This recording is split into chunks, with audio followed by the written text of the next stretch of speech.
सांसों के झूले में झूलने की विद्या, इसको सीखने में समय बिताओ। ये विद्या ब्रह्मास्त्र है, हमारी समस्त इच्छा पूर्ति का मुख्य स्रोत है। यहाँ आने और यहाँ से जाने का इकलौता रास्ता है ये। ढूंढो ढूंढो इस रास्ते को, ताकि घर लौट सको पथिक, तुम घर लौट सको।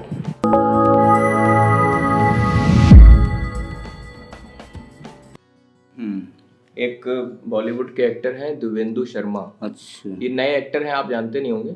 जब हम लोग उनकी कुंडली पढ़े थे पंकज त्रिपाठी की, तो हमारे पास बहुत सारे मैसेज आए थे कि दिव्येंदु शर्मा की कभी कुंडली पढ़िएगा, तो हम इनकी निकलवाए कुंडली। अच्छा। तो ये नए एक्टर हैं, लेकिन बहुत ही फेमस हुए अपने कला की वजह से। ये पढ़िए। चलो, तो दिव्येंदु शर्मा बॉलीवुड के एक्टर है ना। अच्छा, तो दिव्येंदु शर्मा की जन्म कुंडली है, कर्क लग्न है और वृषभ राशि है। ठीक है, तो पहले आयु की गणना कर लेते हैं। लग्नेश इनका चंद्रमा है स्थिर में, अष्टमेश का शनि इनका चर में है, मध्यायु हो गई।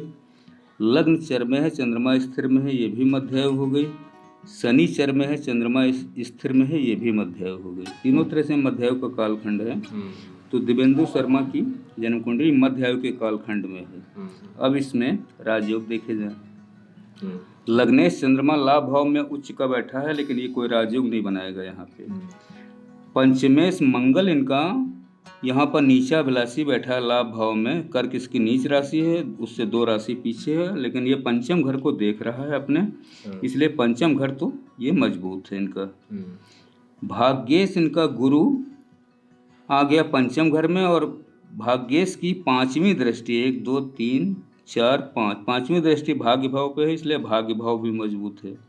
तो पंचम घर है ना मंगल की दृष्टि के कारण, और भाग्य भाव नवा घर गुरु की दृष्टि के कारण, ये दोनों घर तो मजबूत हैं। ठीक है। अच्छा, शनि चौथे घर में उच्च का बैठा है, तो ये अष्टमेश और सप्तमेश है, तो ये कोई राजयोग तो यहाँ नहीं बनाएगा। ठीक है, लेकिन ये यहाँ पे सस योग देगा। पंच महापुरुष का एक राजयोग सस योग यहाँ बनाएगा, क्योंकि ये उच्च का बैठा है ना। और 1 2 3 4 5 राहु की दृष्टि इस पे आ रही। राहु इसका मित्र ग्रह है ना। थोड़ा बहुत तो प्रभाव डालेगा, कमजोर करेगा सस योग को, है ना, लेकिन फिर भी ये मजबूत स्थिति में है। तो एक तो ये सस योग नामक पंच महापुरुष का राजयोग दिव्येंदु शर्मा को चौथे घर का मिला हुआ। अच्छा, दसम घर का मालिक इनका गया लाभ भाव में नीचा अभिलाषी। कर्क इसकी नीच राशि है मंगल की, 2 राशि पीछे बैठा है। दसम घर में एक बुधादित्य का योग बना हुआ, एक ये योग है। ठीक है, तो कुल मिलाकर के कुंडली में एक ये सस नामक पंच महापुरुष का राजयोग चौथे घर का, और पंचम घर मंगल का, और नवा घर गुरु का, ये दोनों मजबूत हैं।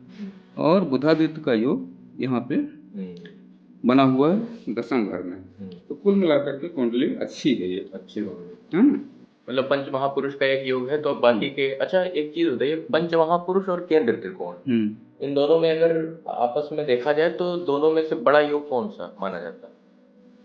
बड़ा योग तो शास्त्रों के अनुसार तो दोनों ही बराबर महत्व के हैं। अच्छा। हाँ, पंच महापुरुष का राजयोग भी, और केंद्र त्रिकोण का राजयोग। तो इसका मतलब अगर कुंडली में केंद्र त्रिकोण का राजयोग भी है और पंच महापुरुष भी, तो बहुत ही बलवान। हाँ, वो फिर बहुत बलवान हो गए। हाँ, तो ठीक है, ये बलवान कुंडली है ना, बहुत बलवान कुंडली है। तो ये राजयोग के हिसाब से तो बिल्कुल ठीक है।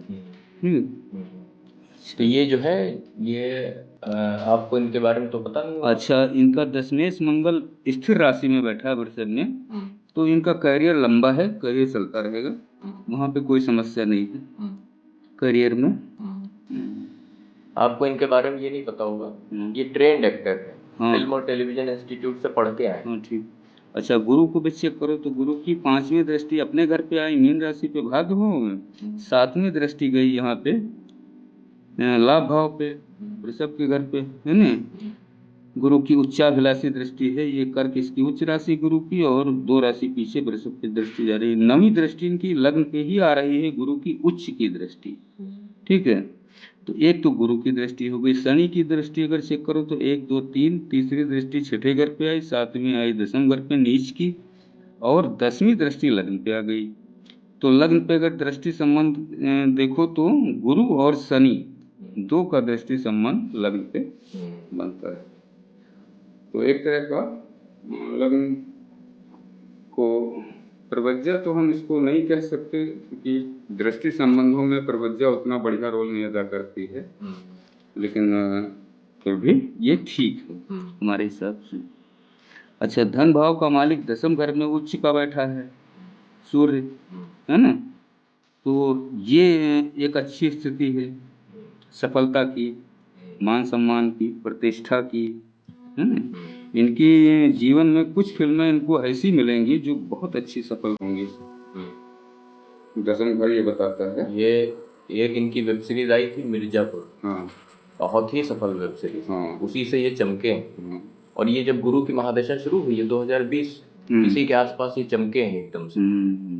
हाँ, तो गुरु इनका भाग्य से पंचम घर में बैठा है, भाग्य भाव पे दृष्टि है, तो 2036 तक तो इनको बोलना नहीं है। अच्छा, हाँ, अच्छा काम करेंगे। अच्छा काम करेंगे, कहीं कोई समस्या नहीं।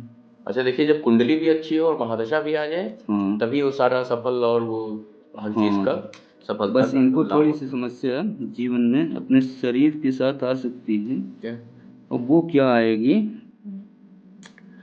सूर्य बुध बैठा है एक साथ में, शनि की दृष्टि यहाँ पे, है? तो और चंद्रमा मंगल के साथ बैठा है, ठीक है, गुरु की दृष्टि वहां जा रही है 7वीं। तो कभी कभार डिप्रेशन जैसी शिकायत जीवन में आई होगी, नहीं आई है वो तो आती रहती है। हाँ, तो भविष्य में क्योंकि अभी एकदम करियर जो है वो चढ़ाई पर आया है, तो इससे पहले तो ये बड़े लंबे समय तक संघर्ष। और दूसरी चीज ये है कि न्यूरोलॉजी से संबंधित कोई शिकायत अच्छा, पहले आई रही होगी, नहीं आई है तो भविष्य में आ सकती है। न्यूरोलॉजी से संबंधित तो जिस तरीके के ये एक्टर हैं, तो इस तरीके के एक्टर्स को हमने देखा है कि न्यूरोलॉजी से संबंधित प्रॉब्लम आती है नर्वस सिस्टम। वो एक नॉर्मल चीज है, क्राफ्ट की वजह से, क्राफ्ट की वजह से वो ऐसा होता रहता है, तो उसमें कोई इतनी बड़ी बात नहीं मानते, बाकी ठीक है। पत्नी भाव का मालिक शनि इसका चौथे घर में उच्च का पड़ा हुआ है ना, और चौथे घर पे किसी पाप ग्रह की 7वें घर पे किसी पाप ग्रह की कोई दृष्टि नहीं आ रही है, इसलिए ये यहाँ पे ठीक है। छठे घर पे गुरु बैठा, गुरु की राशि है धन राशि, यहाँ मंगल की दृष्टि आ रही, केतु ऑलरेडी बैठा, राहु शुक्र की दृष्टि आ रही, ठीक है ना। ये क्या इंडिकेशन करता है कि खान पान में इनको परहेज रखना पड़ेगा, जिसका इनको शुगर की प्रॉब्लम हो सकती है। इनको तो मतलब इनके बारे में बहुत कम जानते हैं। हाँ, लेकिन हम बता रहे हैं कि भविष्य में ऐसी स्थिति बन सकती है। तो बाकी हमारे हिसाब से कुंडली बलवान है।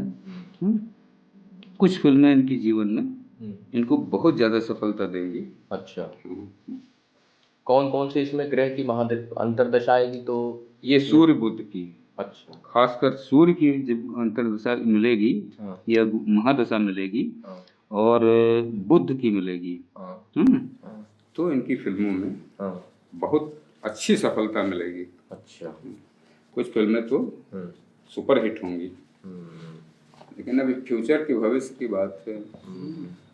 सुपर हिट तो इस समय ये कर रहे हैं, मतलब जो भी फिल्में कर रहे हैं, हाँ, तो वो एवरेज से ऊपर ही जा रही है। बाकी हमारे हिसाब से ठीक है, धन की कोई कमी नहीं, धन भाव का मालिक उच्च का दसम घर में बैठा है, कहीं कोई समस्या नहीं है, बाकी ठीक ठाक। इस समय जितने भी नए एक्टर आए हैं उसमें ये टॉप पे हैं इस समय, और जो पुराने एक्टर्स हैं जिनकी फिल्में सब फ्लॉप हो रही हैं, तो हो ये रहा है कि पब्लिक अब इन लोगों की फिल्में देख रही है। हाँ, तो वो तो होगा ही है।